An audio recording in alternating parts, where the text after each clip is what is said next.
Make sure your swords are shined, your flintlocks are ready, and your rum is on reserve.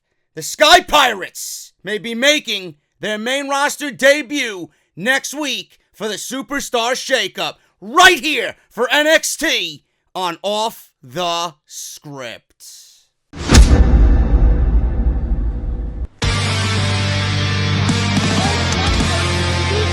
Delete! This is mine.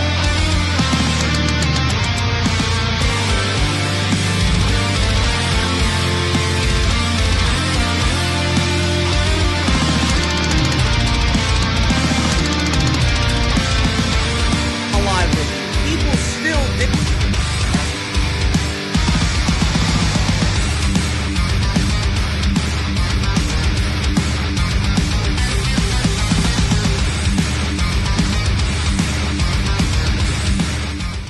Believe me, man, this is something that I don't want to be discussing. This is something that scares the ever-living shit out of me. Kairi Sane and Io Shirai on the main roster. I mean, look at what they did with Asuka. And now we have to see our beloved Kairi Sane and Io Shirai, who hasn't even been in NXT, outside a couple of cups of coffee. I don't understand this. We're going to talk about it, though. It's in the news. I will not contain the news if it's a big deal as it is going into next week. This is a pretty big deal. We could have new tag team champions by Monday or Tuesday. And that's going on right now. Kairi Sane got a send-off in NXT tonight during the tapings at Full Sail. We'll talk about it. And that could include Io Shirai and them making their main roster debut. We'll go over that and my thoughts on that today on the podcast. Johnny Gargano states that NXT is the main roster. Thank you, Johnny, for telling us something that we already know. But I'm glad to see our new champion is making that statement right there. Beautiful. Also, Johnny Gargano talked about his celebration with Tommaso Ciampa after his victory at Takeover New York. Was it planned? Was that planned? Was it in the cards for Tommaso Ciampa to come on out and celebrate with Johnny and Candice after he defeated Adam Cole? Speaking of Adam Cole, he's teasing a breakup of Undisputed Era. How realistic is that of a possibility? We'll talk about that as well. NXT's new theme song, as you guys heard tonight, by Slipknot. Also, Pete Dunne could be a part, along with Kairi Sane and Io Shirai, for this international shakeup. That's happening on Monday and Tuesday. Also, Fox Sports. You know those guys. Fox Sports. They got a lot of interest in NXT and NXT UK. We'll go over that as well right here on the podcast for NXT. If you guys missed my video earlier today, I uploaded an AEW, not really an AEW, but it was an off-the-script extra. A lot of WWE news. Pretty much it was all WWE news, but it had an AEW twist. As you guys see there, Dean Ambrose offered 7 figures a year by AEW. Slice was reporting that All Elite Wrestling was offering Dean Ambrose $6 million a year.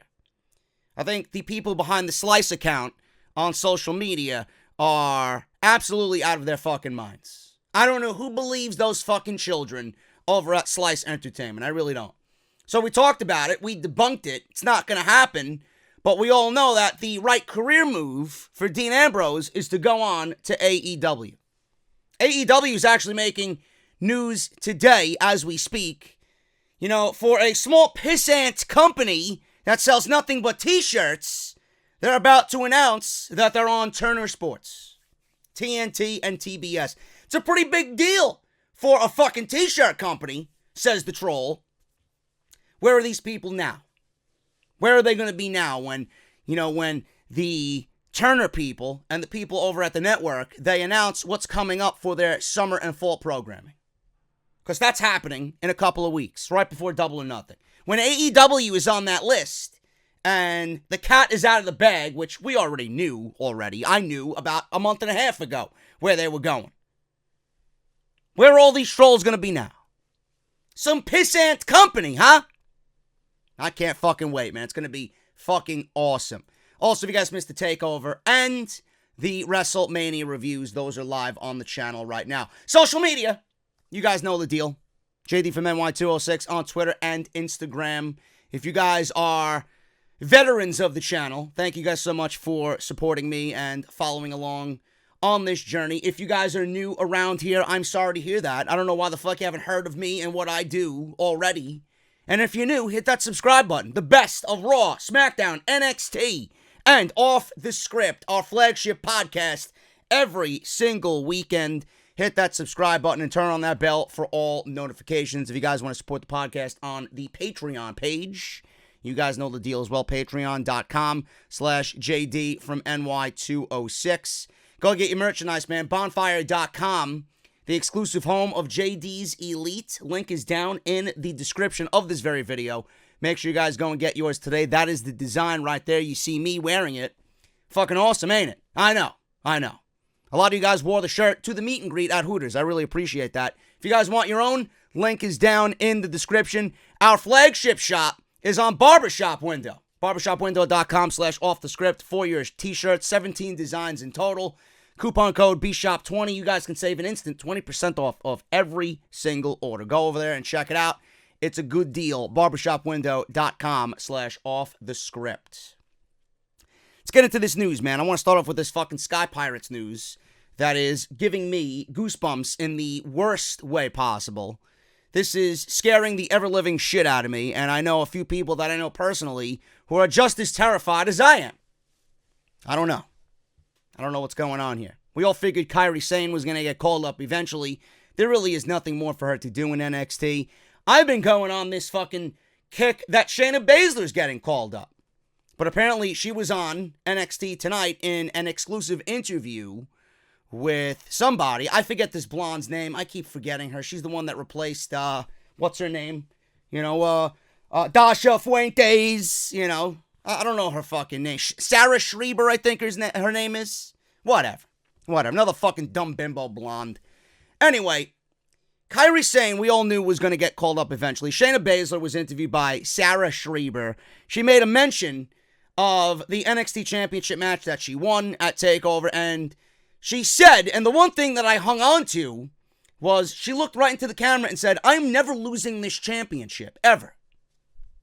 She may very well never lose that championship. Every time I fucking say she's getting called up, she wins every fucking match she's in. Maybe I should continue doing that so we never get her on the main roster. I think that is a good trade-off. I don't want her on the main roster. They'll fuck her up just like that. But Kairi Sane is a fan favorite. She also doesn't speak English very well. Neither does Asuka. Io speaks the best English out of all three of them. But that doesn't really mean much of anything. It's just by the look that they'll probably go based off of. And that's not good for anybody. So if they treated Asuka this badly already... Oh, but JD, she is a SmackDown Live Women's Champion. I don't know what you guys were watching, but did you see how dirty they did Asuka right before WrestleMania? Did you see what they did to Asuka following WrestleMania last year? Do you expect any different for fucking Kairi Sane and Io Shirai?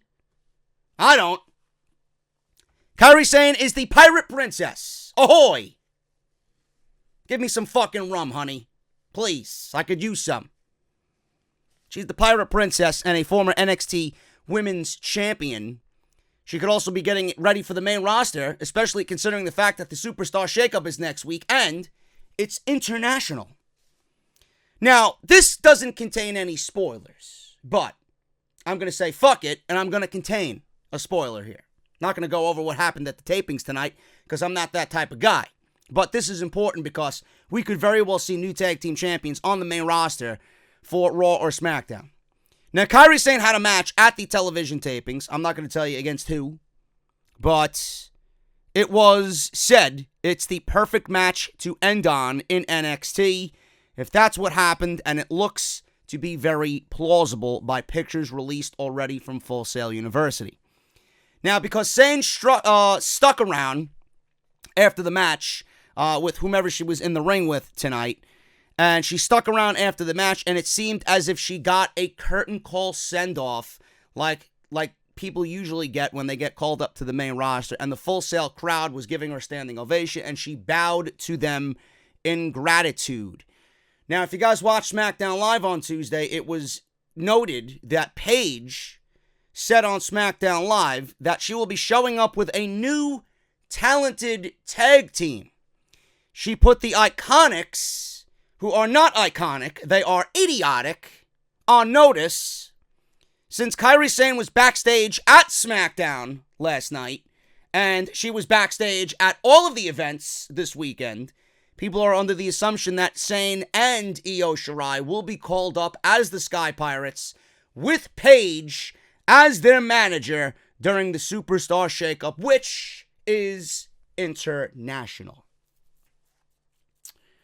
I don't know how I feel about this, man. I don't really know how I feel about this.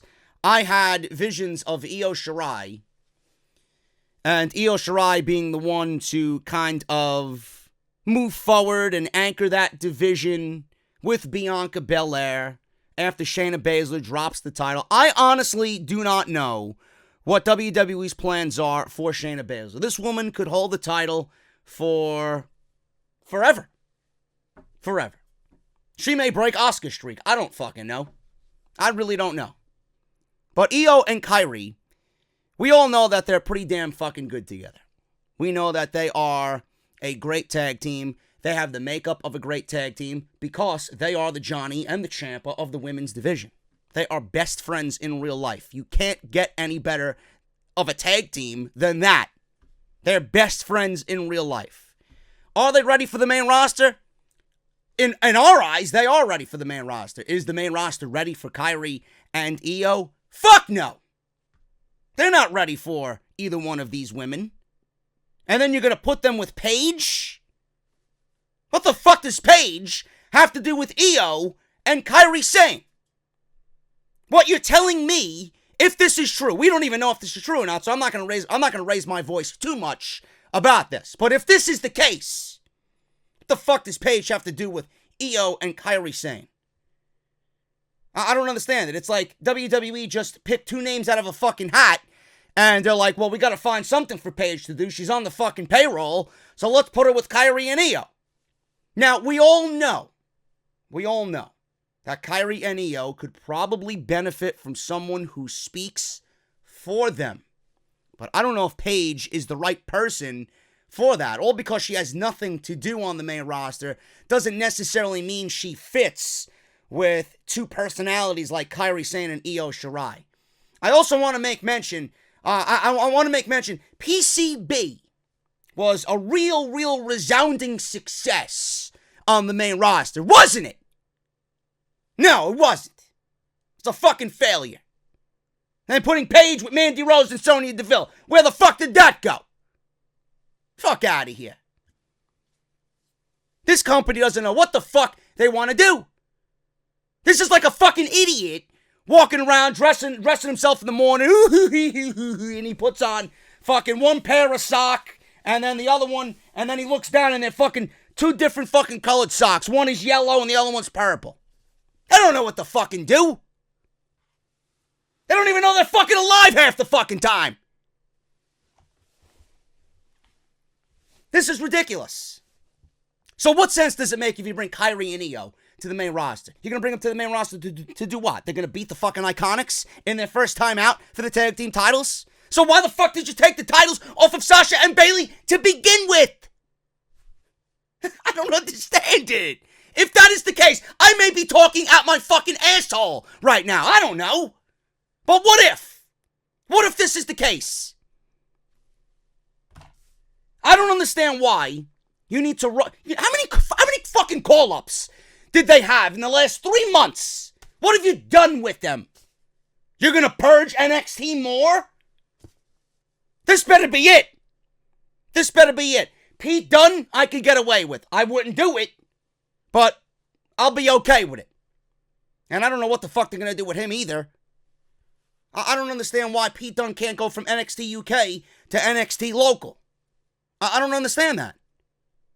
Why does he have to jump from NXT UK, which is below NXT, and jump right to Raw or SmackDown? Why? The man's 25, 26 years old. Where the fuck's he going? Don't you want to experience everything? I don't know who the fuck doesn't want to experience a takeover after watching Johnny and Adam Cole. No, but let's go to Monday Night Raw and SmackDown Live, where you'll get buried. You'll be dancing next to No Way Jose sooner than later. Fuck out of here, man. I don't understand this. This company doesn't know what they want to do. Too much talent for them to even comprehend. So this is what I would have did. First of all, the Iconics are absolutely fucking abysmal. They are absolutely abysmal. If you gave them a token title run to lose the titles 2 weeks after they won them to Kairi Sane and Io Shirai, then I understand why Sasha Banks and Bayley were fucking pissed off. Sasha Banks didn't show up on the Wendy Williams show. Sasha Banks wasn't even on fucking Monday Night Raw. Bayley wrestled. Sasha Banks was nowhere to be found. Bayley wrestled. She got squashed.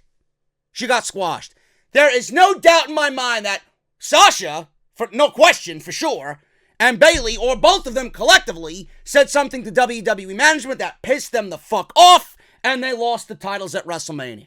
Or maybe it was a decision where WWE said, well, listen, girls, you're going to lose the titles to the Iconics, and that's the way it's going to be. And then they voiced their opinions because obviously they even knew in that moment it was a fucking stupid, idiotic decision. So now here we are. You got the fucking idiotic Iconics as tag team champions, and now you're bringing up Kairi and Io to take the titles off of them. Why didn't you bring up Io and Kairi when Sasha and Bayley dropped the titles to them, which it should have been in June at the standalone takeover show in San Jose? What impact is Kairi Sane and Io Shirai going to make on the main roster? I don't even know how many casuals know of Io Shirai's existence. Is Kairi Sane going to get over on the main roster with the fucking ahoy and her spinning the fucking the pirate wheel, looking into her fucking telescope? Is she gonna get over? I hope so. But that's not the type of impact I want to see. That's basic impact. You're pretty much telling me, all that's telling me is, well, the Iconics are failures. And actually, you know what? I'm not even going to mind it because I get to see all the Iconic fans salty tears on Monday or Tuesday night if this does happen. Again, I could be talking out of my asshole. But this is not the type of impact. In all seriousness, this is not the type of impact I think I would make with these two. You know, Kairi and Io should have definitely been the next set of opponents for Sasha and Bayley after they ran through a couple of these fucking abysmal teams on the main roster. Get to June, go to NXT. We beat everybody on Raw and SmackDown. Who else is there for us? Out come Io and Kairi. And then you put those four women in a tag team title match at a takeover, and you let those four women go balls to the wall and give us the best women's match of the entire year.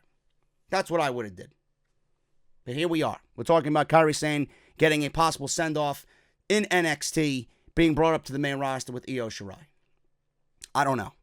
Now, there was another possibility or an idea thrown at me tonight that would result in Kairi and Io being brought up as heels and maybe starting them off on the main roster as heels and them kind of establishing themselves in that way because of the uncertainty that is with them getting over as baby faces right away on the main roster. You know, they're colorful and they got that whole lovable cuteness thing going on. I understand that.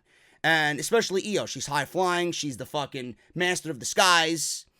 And Kairi, I mean, you look at Kairi, there's no way you can not love Kairi. She's fucking adorable. But I just find it to be one of those instances where I am genuinely worried about them getting over on the main roster. I really am. You know, the idea of maybe bringing them in as heels is not that bad of an idea. Now, it's not something that I really thought of or really would have imagined because I'm so comfortable seeing them in their current state right now. But Io and Kairi and Asuka all paired together and having them as a trio just dominating the women's division, I mean, that's something that I could fucking get behind if you really want to just put them all together. And I don't know if Paige is the right woman to do that. I really don't know if Paige is the right woman, not even the right woman, the right personality to do that.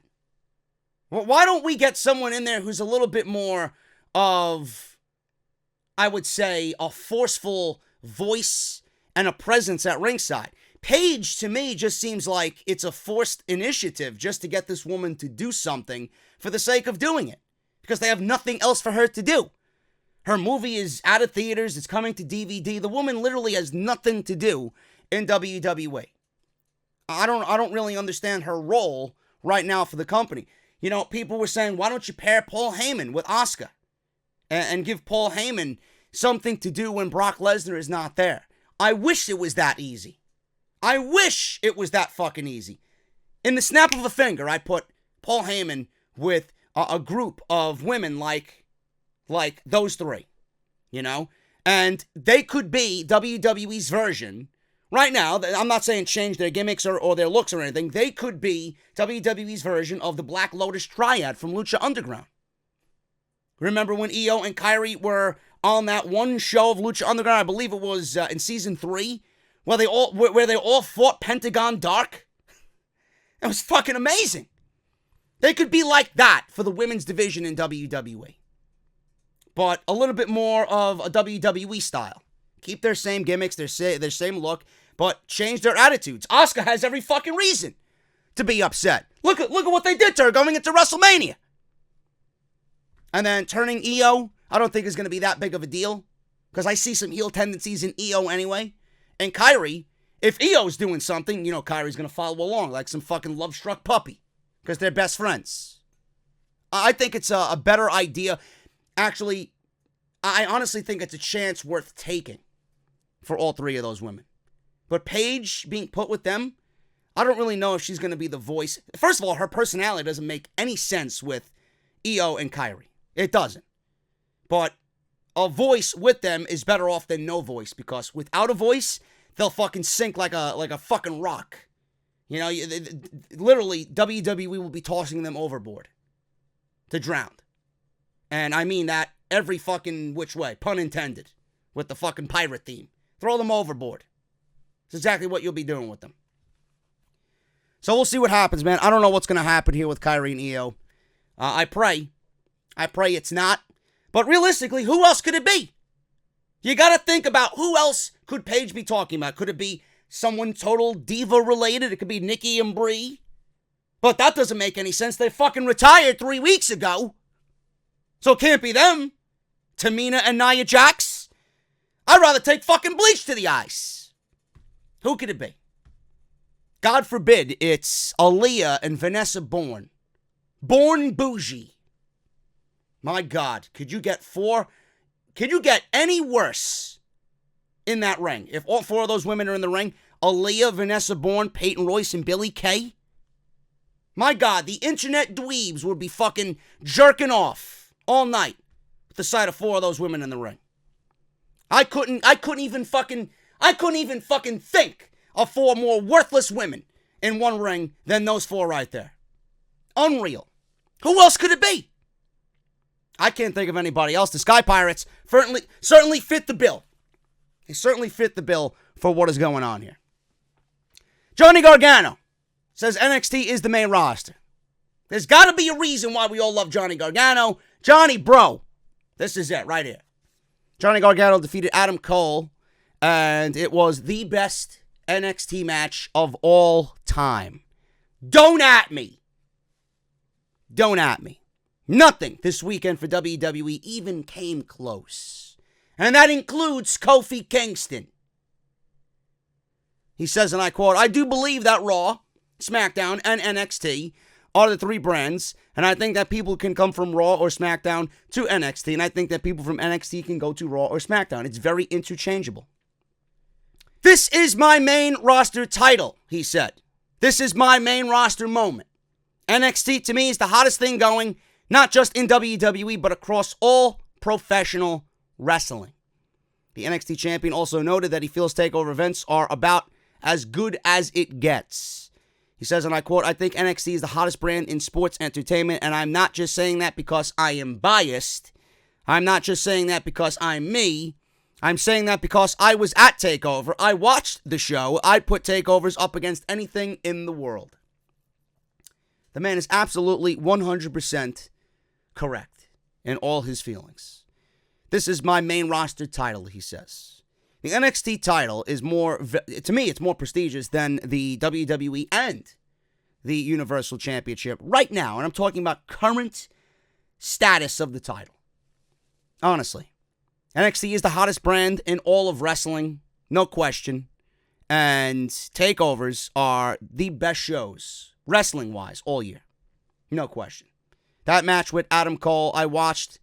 I didn't watch the match in full. I watched the highlights. And I watched the ending of it back to back. I watched it about 3 or 4 different times over the weekend.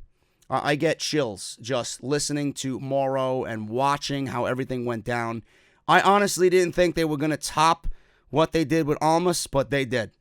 And every fucking match that Takeover, when you go back and look at Takeover and the best matches of Takeover in its entirety, in the history of Takeover, Johnny is going to be in almost every single fucking one of them. It's unbelievable. Unbelievable what this man does. I don't care what you think of Johnny.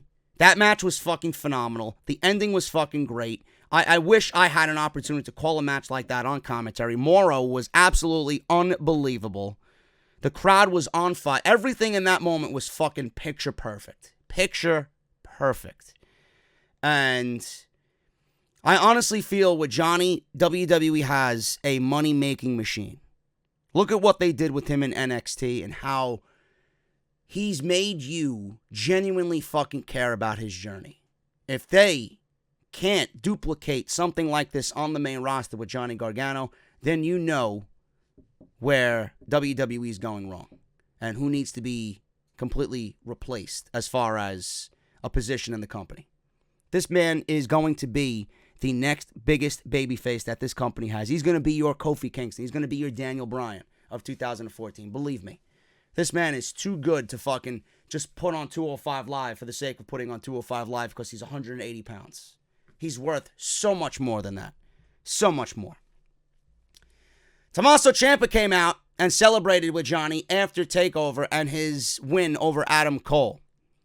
He said about his post-match celebration with Candice LeRae and Tommaso Ciampa, Johnny opened up about how real of a moment it was for him and how those moments didn't stop when the cameras stopped rolling. He said, and I quote, "No, not at all. It was very much from the heart. It was real. It was not planned. It's very much instinctual. You can't plan those types of things. It's very spur of the moment because it's real emotion. That stuff is real, you know? People can say what they want about what we do, but I really felt like I won this title and it hit me. I did. I was able to hug my dad. I was able to hug my mom, hug Greg, be there with my family, coming to the back, being able to have a moment with Hunter and have a moment with Shawn Michaels. Everyone knows how much Shawn Michaels means to me. Everyone knows how much Hunter means to me. To share a moment with them. To share a moment with Tommaso. To share a moment with Candice. These are real feelings because these people know what I went through. They were there with me. They've been with me since day one. They know how hard this was, how much I had to scratch and claw for this. They know what this means, and that's real emotion. To be able to just put it out there, and I think that's what helped me a lot too, because a lot of what you get from me is real. Like, a lot of it is very much from the heart, and I think that's why people latch onto what I do so much, because it's authentic. I'm not faking anything out there. It's all very real. And that is the exact reason why I associate with Johnny Gargano the way that I do, because it's all very much real. And his story is a story that we've all been through, or a story that we're all currently going through. The fact that you got to scratch and claw your way to the top and constantly being overlooked. You're not good enough. You're too small. You're not this. You're not that. It's a story that is so relatable to everybody, and that's why everybody relates to Johnny. And the fact that Tommaso Ciampa came out and it was not planned, it was perfect, because I even mentioned it on the TakeOver predictions on Thursday when I uploaded off the script last week. It really doesn't make any sense for Adam Cole to win the title, because in Tommaso Ciampa's eyes, Goldie is right at home with Johnny Gargano and is safe until Tommaso Ciampa gets back. And I don't think Tommaso Ciampa would want anybody else with the title but Johnny Gargano, no matter if he's a heel or a babyface. So I thought it was great. And it ended up being the best match in NXT history, one of the best matches that WWE has ever produced on Friday night at Takeover New York. Pete Dunne at Takeover New York lost the United Kingdom Championship to Walter at the Barclays Center. Unbelievable match. It started off slow, and they went 25 minutes of absolutely non-stop brutality on each other, man. It was a really, really great match. This ended an astonishing 685-day reign as champion for Pete Dunne. The NXT UK roster would have a huge hole if Pete Dunne left, but it looks like he's done all that he can on that brand. Dave Meltzer noted on the Wrestling Observer Radio that he's heard a rumor that Pete Dunne is going to be making his main roster debut during next week's Superstar Shakeup. However, you never know for sure that anything is going to happen in WWE until it takes place with Vince McMahon and his change of plans. I've heard the rumor, he says, but I don't know for sure. We will know on Monday or Tuesday when WWE goes on into Montreal for the Superstar Shakeup. And I made mention of this last week. I honestly think Pete Dunne should be promoted to NXT Local. And I wish NXT was a part of the draft or the Shakeup, whatever the fuck they're calling it. I honestly think that people from Raw and SmackDown should be moved back down to NXT just to fill those voids. And that includes the women. If you're calling Io and Kyrie up, you better be fucking filling them with some type of talent from the main roster, whether it's a Dana Brooke or an Alicia Fox or somebody. Got to be somebody. You can't be pulling all these people from NXT and then leaving them dry. Same thing with Pete Dunne. I wish Pete Dunne would go from NXT UK to NXT Local. That is a natural progression for someone who wants to make the jump. You got to go through the ladders. I don't understand why we want him on the main roster at such a young age in the hands of Vince McMahon. It's kind of stupid if you ask me. I don't know if they're going to be able to utilize him to the best of his abilities. But with Triple H there, I would hope that Triple H gives these guys a lesson or two on, hey, this is Pete Dunne. You can't be booking him like the fucking, the No Way Jose's and the Mojo Rawleys of the roster. So you got to do something better with that. Hopefully they do. I don't want to see him on the main roster, but his name's being talked about, and talked about a lot going into Monday and Tuesday. If you guys watch NXT tonight, you would have heard the new theme song by Slipknot, All Out Life. It's a new NXT theme song. This was actually something that caught me by surprise. I didn't really know about this until after TakeOver. And watching the new intro and the song, it fits. It fits. I mean, I like the old one too, but this new one fits. But the one thing I like about this song is not really the vocal patterns of the song. I really like the rhythm guitar of the song itself when they do the highlights or the graphics of what match is coming up next. They did it a few times tonight with Morrow or Nigel or Percy talking over the graphic. The guitar and the musical parts of the song are great, and it fits perfect with the NXT. But when Corey Taylor starts singing, I don't really care for it. I really don't care for it. But they got a new theme song. It's going to be the new theme song going forward. The new season of NXT is starting, and they figured they'd get a new theme song to go along with that, and that is done by Slipknot, All Out Life, which I'm assuming will be on their new record sometime this year, due out this year, probably by September. That's when Slipknot usually releases a new album, so we'll see what happens with that. I hope that they go back to what they did with Iowa. That's their best album in my eyes. But with Corey Taylor, I honestly think everything that he did was genuine in the past, and now he tries to kind of relive that. And the more I hear Corey Taylor now, the more forced it sounds. It's like forced anger. When he was doing the debut album in Iowa and those types of albums, everything was just very angry and genuine, and he genuinely meant everything that he was singing. I feel now with his days in Stone Sour, him going back to fucking screaming at the top of his lungs, trying to be angry and cool, is just forced. That's just my honest take on Slipknot. But, they're not that bad of a band. They're really not. I mean, I've outgrown them. I'll go back and listen to the debut, and I'll go back to listen to Iowa here and there. I mean, my favorite Slipknot song is Disaster Piece. People equal shit. Shit like that.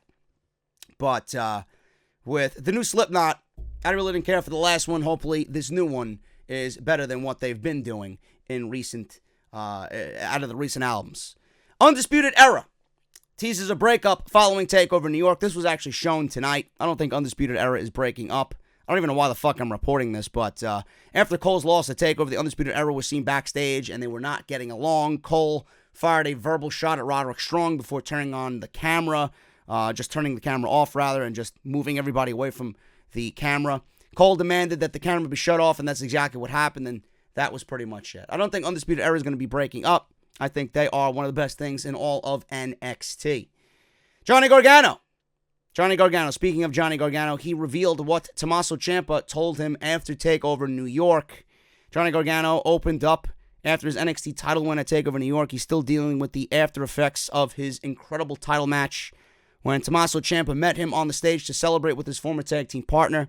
Gargano and Ciampa shared some words on stage, which Johnny revealed while speaking to WWE after the event was over. I quote, "I told Tommaso on stage that I was going to take care of Goldie for him for a little bit. I know that some people thought this night would go a little differently, but Johnny champion, Johnny Gargano, a kid from Cleveland, is NXT champion. Life is cool. Life is extremely cool." So there you go. Vice versa. I know Tommaso wouldn't want anybody but Johnny taking care of Goldie, and Johnny is the right one to handle Goldie right now until Tommaso comes back. Fox Sports. This will be the final news story before we get into the little results that there were tonight. Fox Sports has a lot of interest in WWE, NXT, and NXT UK shows. Triple H confirmed recently that there is a WWE-themed talk show set to debut on FS1. This entertainment news show will hopefully be able to take some deep dives into WWE storylines, provide extra insight behind the scenes. Fox is also interested in bringing in more wrestling shows. Fox dropped UFC in order to take on WWE, which means that they also lost a lot of shows that the MMA promotion provided.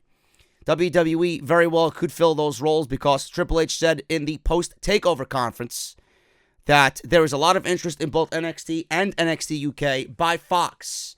This could be a very interesting situation, and it would be hard to sell either of those brands considering the exceptional action they provide on the WWE network. We'll have to wait and see, but WWE's new deal with Fox could include a lot more wrestling on television than ever before. I don't know what that means, but I don't mind a talk show that is actually legit. And I don't mean this fucking, Vince McMahon produced garbage that we could watch on YouTube. I want to see something of a Sports Center-like feel. I want to see fucking people being interviewed. I want to see in-depth, behind-the-scenes fucking real. Okay? It's about time we break that fucking barrier down and we give these shows, especially NXT and NXT UK, and since it's coming to Fox, SmackDown Live, I want them to have a real sports-like feel. That's what I want. And I hope that WWE provides that to Fox and vice versa. So we'll see what happens. But, I mean, who wouldn't be interested in NXT and NXT UK? The whole deal with that is they're exclusive to the network. They are big selling points for the network. Taking them off the network and putting them on FS1, I don't know how smart of a business move that is, but if Fox is offering them a ton of money, anything could be done. But I don't know how well that would be for the network, because a lot of people mainly are subscribed to the network for the pay-per-views and for NXT. And if you take that off the network, what else is there? Doesn't really give much incentive to people to sign up for the network, which right now people are canceling in massive droves because WWE's quality in the shithole. We'll see what happens.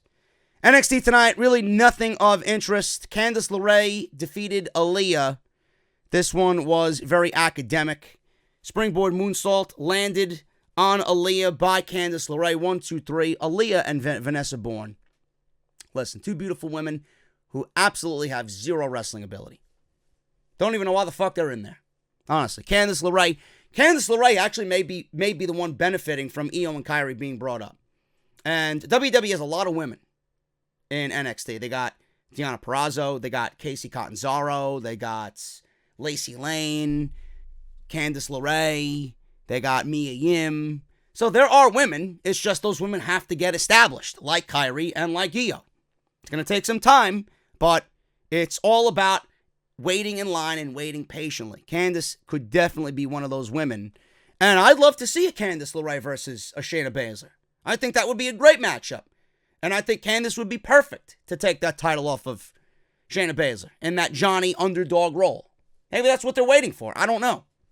But Candice LeRae defeated Aaliyah. Garbage match, really nothing to it.